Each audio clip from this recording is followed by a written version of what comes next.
ગાડીની સાફ સફાઈ હાલે છે અને ડીજે ખોલવાનું.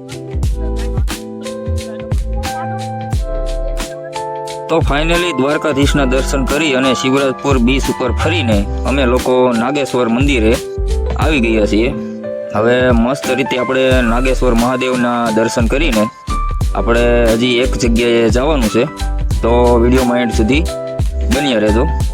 અને અહીંયા નાગેશ્વર ધામની જે મૂર્તિ છે તે 84 ફૂટ મૂર્તિ છે. આ તમે જોઈ શકો છો, 84 ફૂટની મહાદેવની ઊંચી મૂર્તિ છે. તેના દર્શન કરીને અમે હજી પણ એક જગ્યાએ જવાના છીએ, તો વિડીયોમાં એન્ડ સુધી બન્યા રહેજો. નાગેશ્વર મહાદેવના દર્શન તમે ક્યારેય કર્યા છે કે નહીં તે કોમેન્ટ કરીને જરૂરથી કહેજો. નાગેશ્વર મહાદેવના દર્શન કરીને આપણે જે જસદણની આજુબાજુ એટલે કે ગઢડિયા, ખાનપર, મોઢુકા આ બધા જે મિત્ર મંડળ છે તેની રાવટી છે ત્યાં અમે લોકો જમવા પહોંચી ગયા છીએ. હવે થોડી વાર માટે અહીંયા આરામ કરવાના છીએ અને પછી સીધા જ અમે નીકળી જવાના છીએ. તો અમે વહેલા સવારે નીકળી ગયા છીએ અને હવે જવાના છીએ રણુજા, જે કાલાવડની બાજુમાં રણુજા આવેલું છે ત્યાં અમે જવાના છીએ અને ત્યાંના દર્શન પણ તમને કરાવું.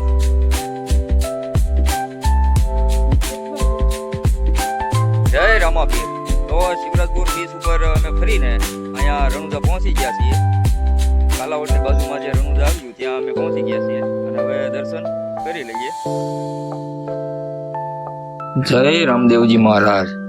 તો તમે મારા આગલા વ્લોગ દ્વારકા અને શિવરાજપુર બીચ તેના વ્લોગ જોયા છે કે નહીં તે કોમેન્ટ કરીને જરૂરથી કહેજો. અને જો તમે તે વ્લોગ ન જોયા હોય તો એકવાર ચેનલ પર જઈને તે વ્લોગ જરૂરથી જોજો. હવે આપણે રામદેવજી મહારાજના દર્શન કરી લઈએ અને પછી બધી જગ્યા તમને બતાવું.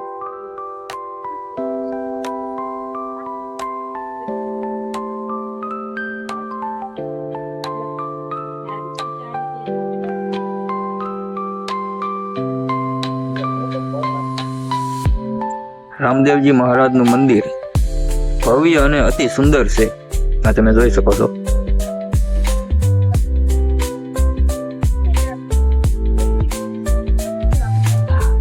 જય રામાપીર. રામાપીરના મંદિરે પહોંચી ગયા છીએ રણુજા. આપણે કાલાવડની બાજુમાં જે રણુજા આવ્યું ત્યાં અમે પહોંચી ગયા છીએ અને દર્શન કરી લીધા છે રામાપીરના. હવે તમને બધી જગ્યા બતાવું.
એવી ખરીદી કરી લીધી છે.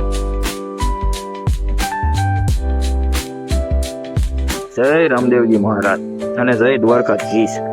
તો દ્વારકાના વિડીયો તમે ન જોયા હોય તો ચેનલ પર જઈને એકવાર દ્વારકાના વિડીયો જરૂરથી જોજો.